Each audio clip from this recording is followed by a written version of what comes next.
Come in. Welcome. I'm E.G. Marshall. The past haunts all of us. We all make mistakes, sometimes accidental, on occasion deliberate. But let's be honest. What haunts us most is that they might catch up with us, leading us where and how far. Let's consider the case of Jim Beecher. So, just where have you been so late, and with which favorite actress, as they like to call them in the newspapers? Don't bug me, Louise. What are you doing? Trying to empty the bottle? Maybe I have a reason. I might catch up with you. Why, you're shaking, Jim. What is it, Jim? What's the matter? I was followed. Somebody followed me all the way home. I've asked you not to walk the streets alone at night. Who was it? What did he look like? I don't know who it was. All I could hear was the footsteps. Just the shadow of a beat behind mine. As though she, whoever it was trying to fit their feet into my footprints. Every time I stopped, they stopped. And when I turned around, there was nobody there. Nobody at all.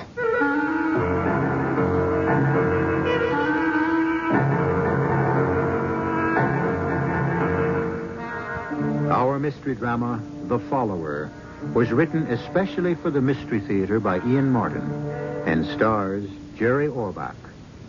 No terror is so heart-stopping, so breathtaking, as the terror of the unknown. Facing it is bad enough, but to have it remain constantly behind you is the very essence of fright. To have a something fit its steps into your very own is the quintessence of every bad dream you've ever dreamt. Who Jim Beecher is, what he is, matters little for the moment. All of us share his fear. Except, perhaps, his wife, Louise. What do you mean, nobody there? Just what I said. For heaven's sake, nobody behind me. Nobody even on the street going my way or the other. Just me, alone. And the sound of those damnable footsteps. If I were you, I'd lay off the drinking. There's where your footsteps came from. And if I were you, I wouldn't bring up the subject of drinking. Well, what else do you leave me to do? You're never home. I live here like a hermit. It's my job. I'm an agent. 24 hours a day, I gotta shepherd a bunch of half-baked egos that are busy making me a millionaire. We don't need the money, Jim. I have plenty. You should know it's the reason you married me. Come on, baby. You know better than that. I could have had my pick. You know that. Yeah, I know every piece of cake in the business. But you chose me. Hey, let's not get into that Brannigan again. If you can't get the notion out of your head that I'm constantly cheating on you, what you need is a shrink. After tonight and the way you're acting, I think the shoe's on the other foot. What's that mean? Well, you must have a guilty conscience. About what? You pin it down. I don't know what you're talking about. I am talking about the wee folk. What? The knobblocks, the leprechauns, and the slimy things that go bump in the night. You're drunk again. Why don't you go to bed? And I'm not drunk enough to sleep yet. Why don't you? I don't feel like going to bed. I can just bet not. It might just sneak in behind you right under the sheets. What? You know, the follower. Whoever's dogging your footsteps, your invisible shadow. Knock it off. What happened to me tonight was no joke. What happens to me every night is no joke either. So don't ask me to be sorry. I just ask you one thing, Jim. So ask. Go see a psychiatrist. He might be able to clear this up for you. He might be able to clear up a lot of things. That sounds more like a threat than a request. Maybe. I love you, Jim. But I'm awful close to the end of my rope. You have so many enemies. I'm one of the few who still isn't. But if I walk out on you, it'll be what's ahead of you that'll be your real problem. Not what you think is following you.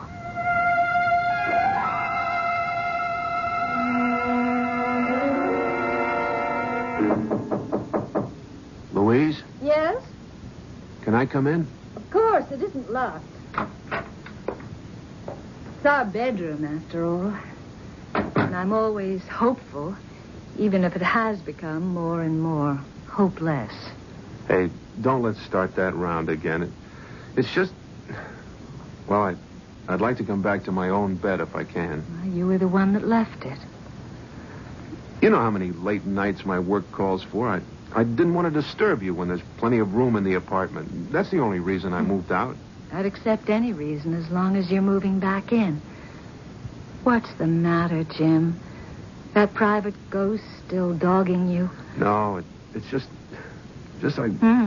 It's just for once you need someone, and I'm all that's at hand. All right, Jim. It's your own bed, so come on, crawl into it. I'll try to keep your goblins away. I don't deserve you. You're damn right you don't. But you got me. What is it, Jim? What are you so scared of? Nothing. What's the matter, Jim? Does she have a large husband with a quick temper and a gun collection? Who? Whoever that you were showing how to become a star overnight in another bed. Damn it, Lou, I told you. I was at a skull session for the Tom Bernard show. It's a mess. It's got to be rebuilt by tomorrow night, or we're up the creek without... All right, forget it, Jim. Just lie close to Mama. I'll keep the monkey off your back. Whatever it is.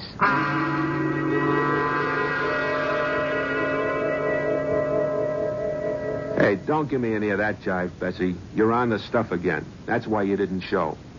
What do you mean Deke's in the hospital? So he's got nurses and doctors to take care of him and you to foot the bills. That's why you don't cancel without talking to me first. Sure, I wouldn't have let you. You think you're big enough to call the shots? Okay, save me the sob story. You want to sing blues, sing them on the job. And you show up tonight at the club or I'll bust you right out of show business. She loves that husband of hers, Jim. He pretty near croaked last night. You were pretty rough on her. The hell with that, Murray. She loused the agency up last night by not showing. I spent enough building up that crazy dame. She should slip me the double O by not showing for a date. Anyway, she's never going to make real big time. And I'm sorry now I signed her long term. So let her go. Not till I make my dough back out of her. And a profit. Then I'll drop her so hard she'll bounce higher than the Statue of Liberty. You know you're a first-class rat. It's what makes me a success. And you, Murray, don't ever forget it. So, let's see what else is new in ulcer making. Don't go looking for trouble. Everything else is smooth as glass. What about the short fuses? The Astrodome met all our terms. Tickets are being printed already. The demand is sensational. Rock stars. Once I dreamed of better things. It's where the money is. What's better? I wanted to find and develop a Helen Hayes, a Carol Channing, a Sarah Bernhardt. Well, that's running the gamut. But why? There's no big money in the theater. You know that. Big money I took care of right at the beginning. I married it. What I really wanted was fame. You got it. Nah, not this kind. I wanted class, Murray. Respect. Maybe even a kind of a place in history. In show business, I mean. Like Saul Hurok, David Belasco. Forget it, Jim. You're not the type. A thief you are. A thief you'll stay. Hey, I never stole a cent in my life. Not so you could get caught at it. But you wheel, you deal, you cut corners, and you don't give a damn for anyone but yourself. You're an operator. Best in the business. Isn't that enough?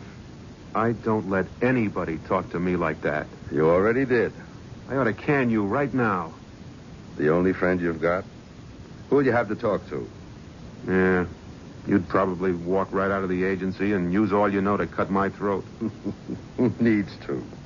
Most of show business is trying to do that already. But you're too slick for him. Nobody. Nothing can stop Jim Beecher. Come on.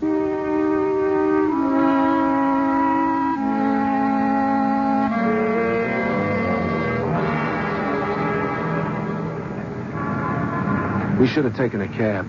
It's starting to snow. That's nothing. It's just like powder. It's only 6 blocks. A little air is good for you. What's the matter? You got a crick in your neck or something? Huh? Well, the way you keep moving your head to the side like that. Like you were looking over your shoulder. What's the matter? Murray, are you sure there's nobody there? Well, just the cop standing on the corner on the next block. There is somebody there. Nah. Can't you hear them? No. Keep walking and listen. There. Don't you hear the footsteps? Just ours. No. I mean the ones behind mine. Just a split second after every step I take. Behind me. Following. You're nuts. Can't you hear them? There's nothing there. Nobody. Look. Come on, I'll prove it to you. Look back. You see, there's enough light snow on the ground so you can see our footsteps. 2 sets. That's all. Don't you see? That's why she, whatever it is so clever. It puts its feet right on top of mine. Every step I take. Jim, you're talking like a crazy man. Now, come on. I can't. I'm afraid it'll start following me We're only again. a block from the restaurant. What you need is a drink. Come on, let's go, Jim.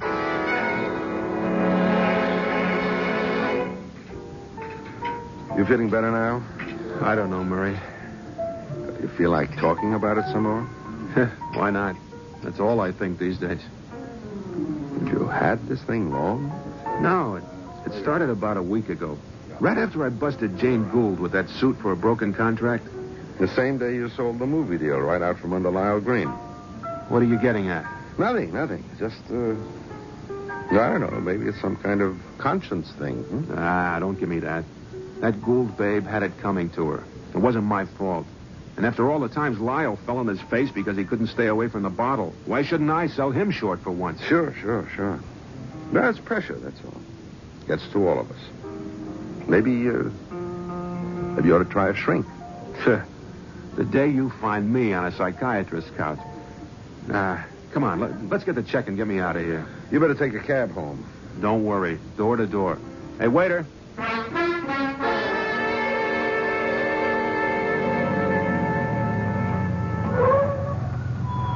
Hey, cabby, what's the trouble? Lousy, no good mechanics. I told him that battery had a bad cell. You mean your engine's dead? The way it looks, Mac. Well, then get me another cab. This time of night, this neighborhood? What's to worry, Jack? You're only 3 blocks away from your house. Ain't much of a walk. No, I don't want to walk. Not alone. You come with me. Mister, I got enough troubles. I got to get on the phone and get hauled out of here myself.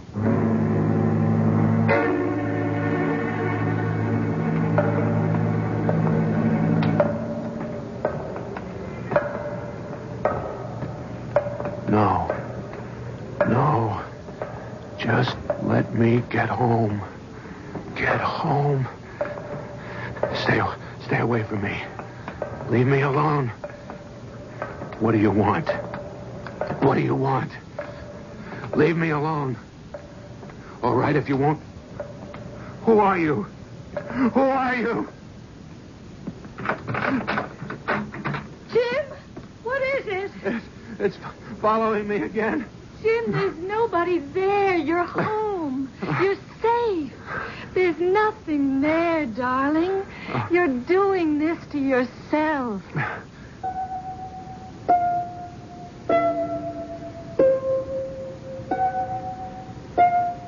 A man, haunted by a ghost who sneaks his footprints into those of the man he follows. Not a very nice man, true, but the experience he is going through is thoroughly unnice also. Can he shake this specter from his heels, or is he doomed forever to be chased by some malignant fury created out of his past, or by some supernatural whim? We'll return to Jim Beecher shortly with Act 2. Quote from the Random House Dictionary: obsession, the domination of one's feelings or thoughts by a persistent idea, desire, or image. Certainly that describes Jim Beecher. But why the sudden obsession? It seems quite apparent that he is a heel. Why should conscience suddenly catch up with him? And which of the trail of human beings he has callously left broken and cast aside in his past should suddenly decide to catch up with him? Could it even perhaps be his own wife? What? Oh, no. Oh, no. Oh, stop it. What was that? Alarm? What time? Oh, the time doesn't matter. You need rest. Don't wake up, Jim. I'm awake now. Can't go back. Sleep. Of course you can. Here, darling.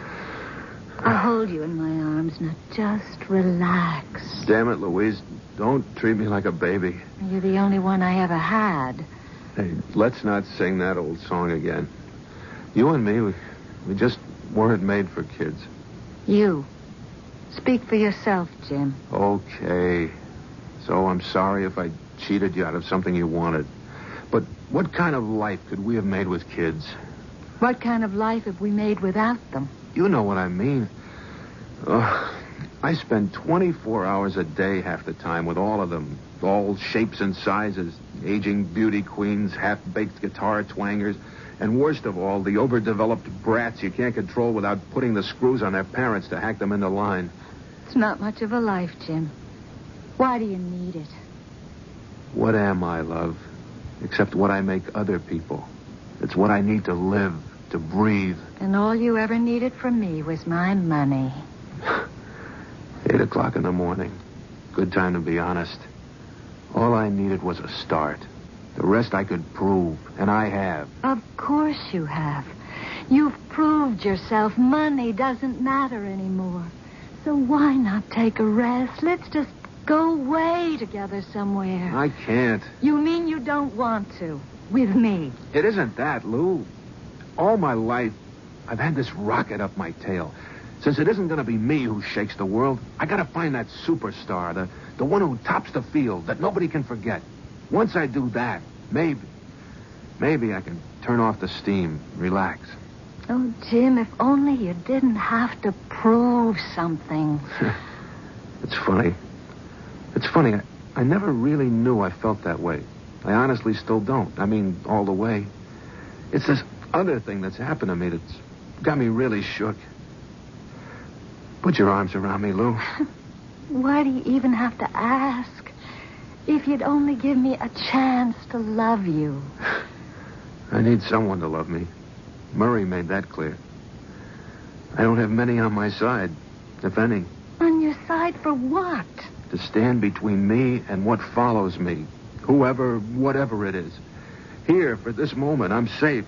But not for long. The minute I get on my feet, the steps will be back on my trail. What am I going to do? See Dr. Braun, please. That old poop. You should know how he helped me. He conned you. There was a time I was ready to kill myself, Jim. Because I knew you neither loved me or needed me anymore. And if it hadn't been for Dr. Braun, you'd be a free man now, a widower, if you like that term better. You were ready to kill yourself? Without you, Jim, I'm nothing. I just wouldn't want to be. Well, how did he stop you? Well, it's between him and me. Try him. Maybe. The way it's going, I have nothing to lose. But what dogs my heels, I don't think any shrink is going to cure.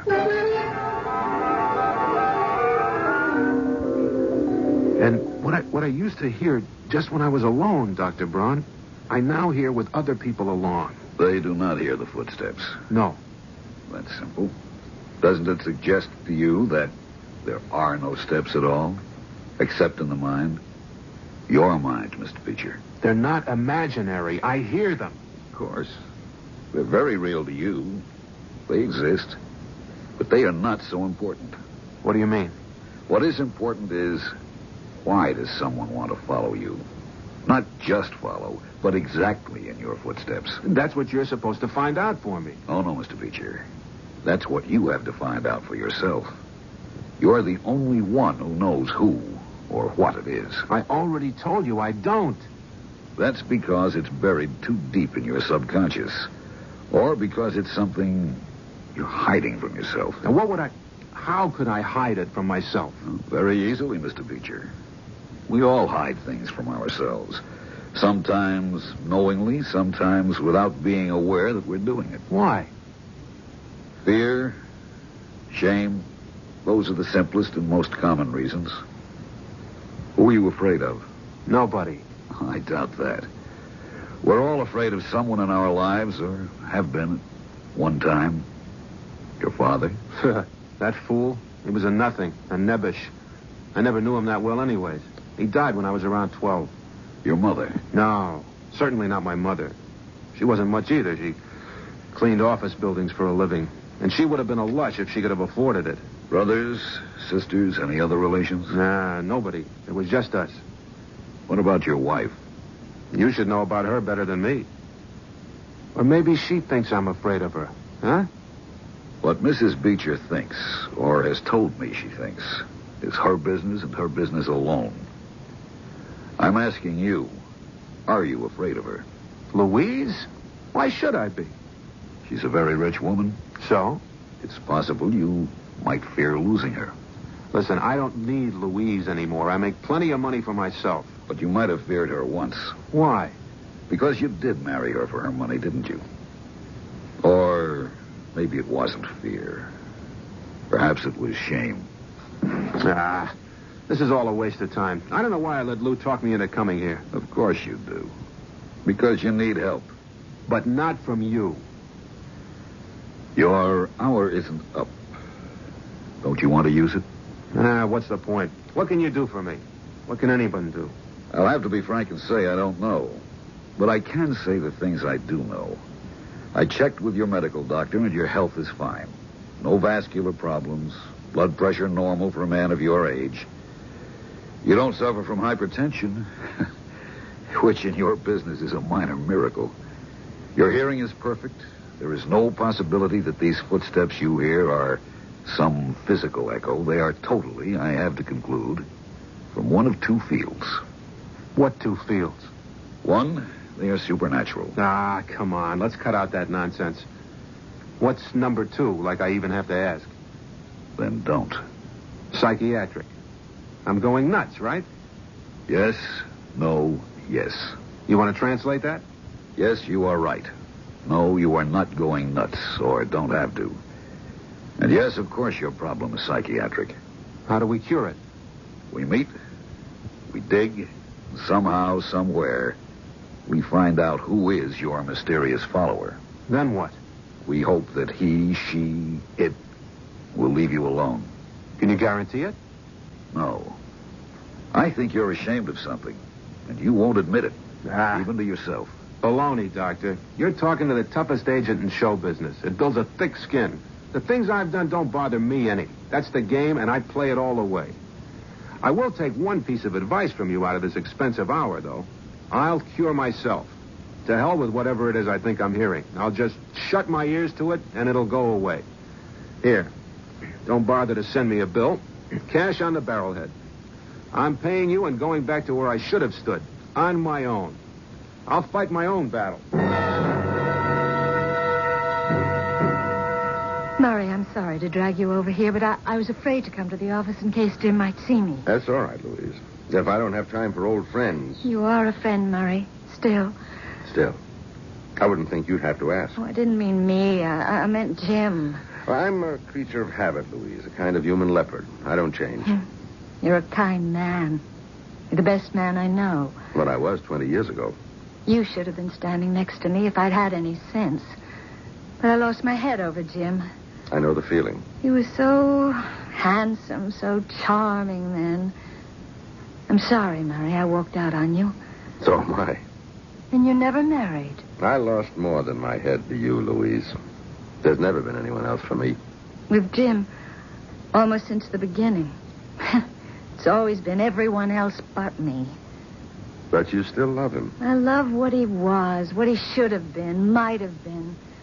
But I keep on hoping he still could be. Old habits die hard. I guess that's why I've stuck with him, too. And lately, I've had a crazy notion that he was... No, I don't know the word. Maybe softening up a bit. You noticed that, too. Then I wasn't wrong. Oh, damn, Murray. Why did this other awful thing turn up? I mean, what do you suppose it is? Search me. He's done something that went against his conscience, but what? I know how hard and even vicious Jim can be. I'm not making excuses for him, but well, no matter how I feel about him now, I just can't sit by and watch a man go mad. I know, Louise. I want to help him, too. I always want to help a friend. In this case, you, a lot more than Jim. I was the fool. I shouldn't still be making you pay for it. But I can't turn my back on someone I've lived with 20 years. Only, see, he won't let me help. Will you try? If you asked me for the moon in a teacup, if I can reach Jim, I'll try. I'll try to find out what's got him by the throat.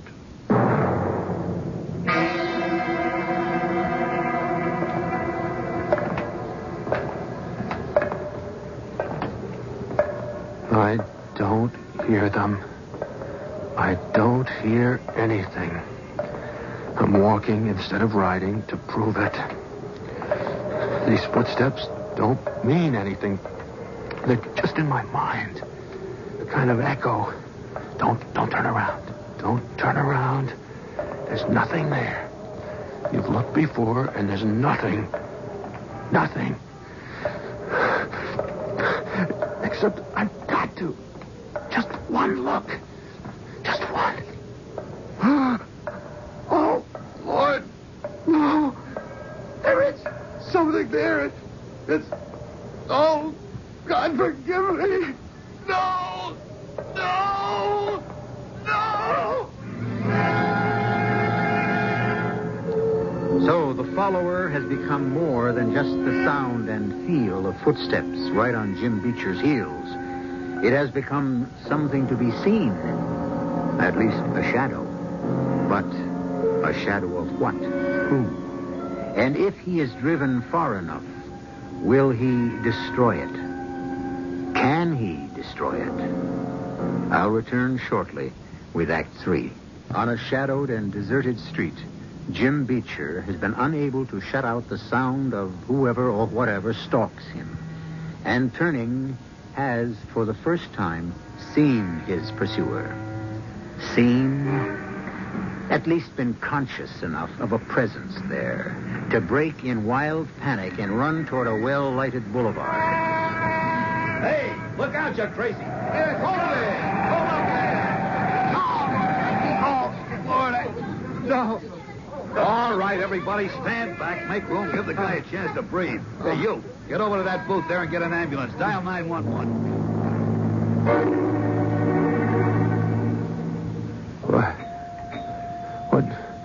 What's going on? Where am I? You're in a hospital, mister. You ran in front of a car. Am I hurt badly? I don't think so. You want me to call anyone? Yeah. Call Mr. Murray Schneider. His number is, let me think. His number is...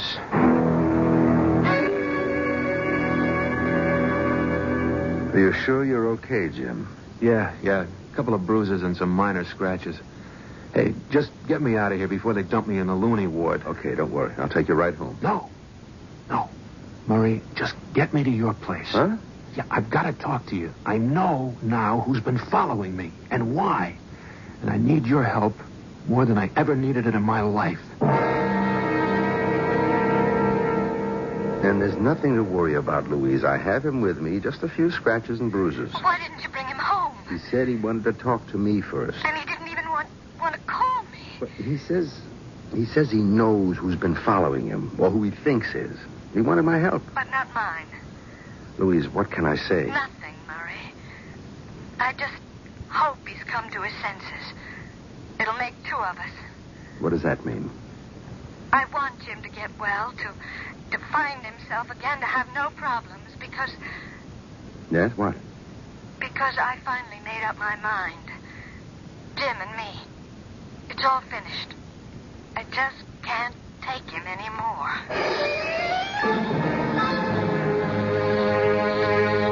I didn't mean to keep you waiting so long, Jim. I told her you were okay and that you were with me. Fine. I didn't want her to worry because I was late. That's a new wrinkle. Never worried you before. You don't have to rub it in. A first-class heel. 30 years experience. And I don't think I could change now if I wanted to. I've cheated, skimmed, taken money under the table, made actors, or broke them without any feeling. Except for the rustle of the good long green under my fingers and stashed away in Swiss and Caribbean banks. Maybe it's all catching up with me. And maybe I deserve it. That doctor, he stirred up the old memories. I know who's following me, haunting me, blaming me, and wishing me as dead as she is. And at last, I'm facing the fact she has a right to. Jim, look, maybe a drink. No. Let me get this off my chest once and for all. It was before I met you, Murray. Nearly 30 years ago. And I was some different kind of guy. Like I was working for Harmon and Sells, the big agency that went broke. Yeah, I remember them. Yeah. I was mainly a gopher.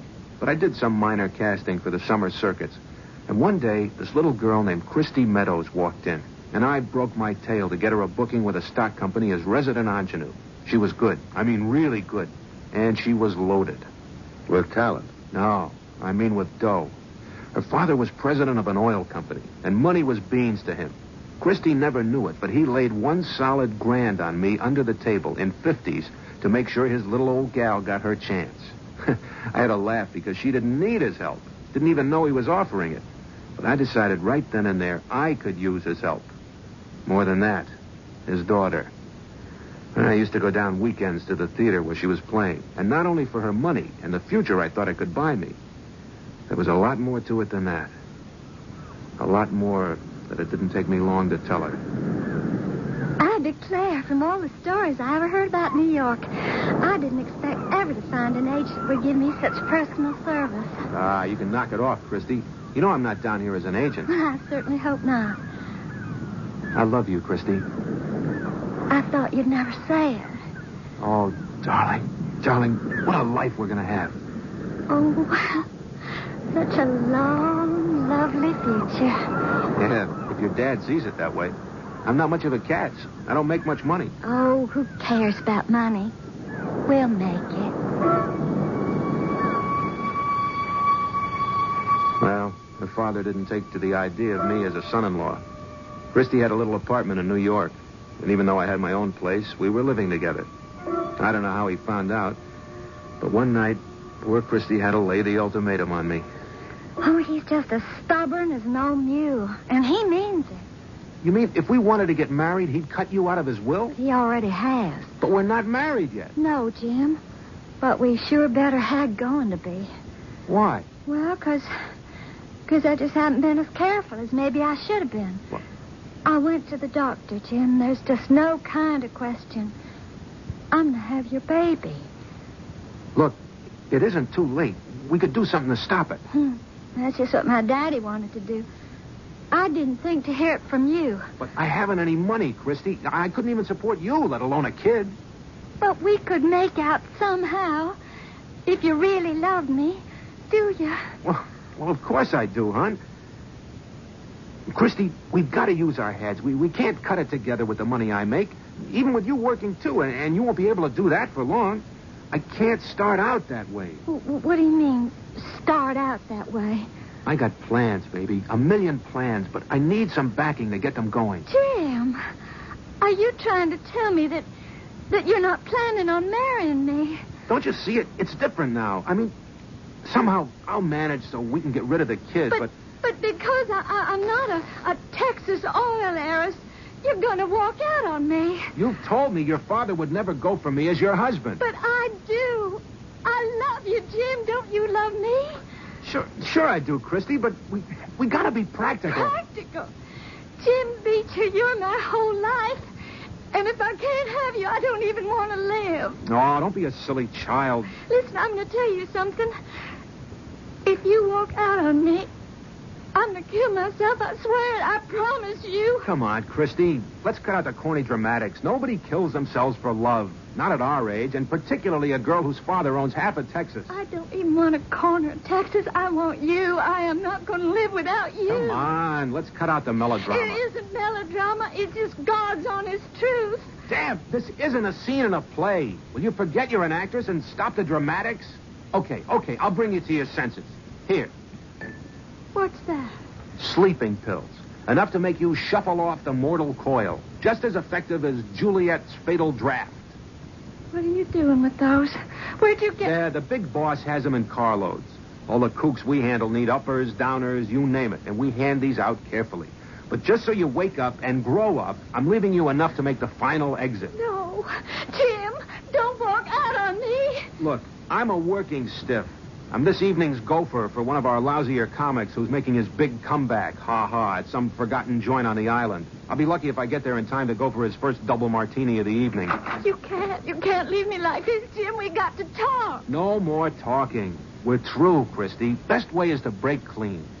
You'll thank me for it someday. So long. But, what about these? The pills. Just to open your eyes to life the way it's lived. Don't worry, you'll end up flushing them down the toilet. Or one by one, they'll give you a month of nice, soothing sleep. I'll set you up with a doctor for the abortion and let you know where or when.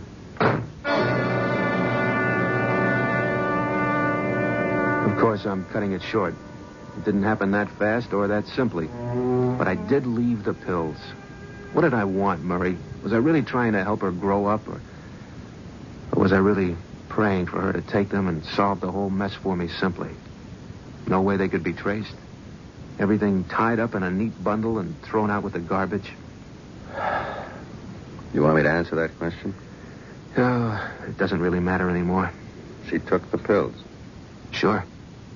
So you as good as murdered that girl. Yeah. No wonder she's come back to haunt you. Well, she won't anymore. She's proved her point. She doesn't need to. Why? Because I finally know what a heel I am. And I'm through.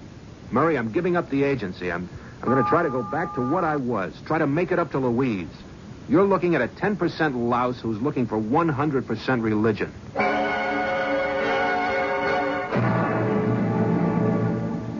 I'm sorry, Jim. It's just too late for us. I don't know what your great awakening is exactly. I don't even want to. But I know what mine is. I married the wrong man. As soon as I get a divorce, I'm going to marry the right one. Please, Lou, give me one more chance. Help me, Louise. I want to be what I was. Oh, it's too late. I've had all I can take. I just can't find my way back any more than you can. Jim, where are you going? Out. Just to walk. To be alone. This time of night? What about the follower? I know now who that was. She won't follow me anymore. Finding out shamed me enough to make me want to find out not what I am, but who I was.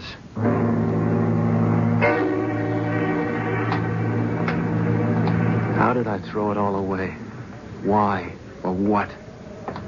At least I know enough now, Christy, to say I'm sorry. To tell you how wrong I was. To thank you for not haunting me anymore with my footsteps. Back. Why? Christy, what do you want now? Why are you still stalking me? Not Christy, Jim. She loved you too much to hurt or hate you. Then who? Stop. And turn around. But there's never anything to... Oh, dear God. It's you. Me. Just as I was 25 years ago. Why do you follow me? I didn't. Till you asked me to. Yeah, now I see it. I needed forgiveness. To wash out what I've been. To go back. Back to what I was when I was you. Is that what you want? Yes. Help me. Help me. You need no help. The choice is yours. If you want to be me again, you can make it this moment. I do. Then your wish is granted. Back to the moment when you turned your back on Christy. All right.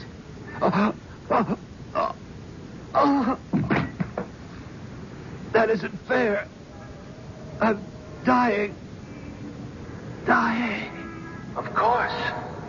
You killed yourself when you killed her. Christy. The real Jim Beecher has been dead ever since. It must have been a heart attack, Lou. I don't think he ever knew what hit him. I should feel more. But I wasted all my love for him. I only hope I have some left for you, Murray. I have enough for both of us. And Jim's at peace. There's no one to follow him anymore.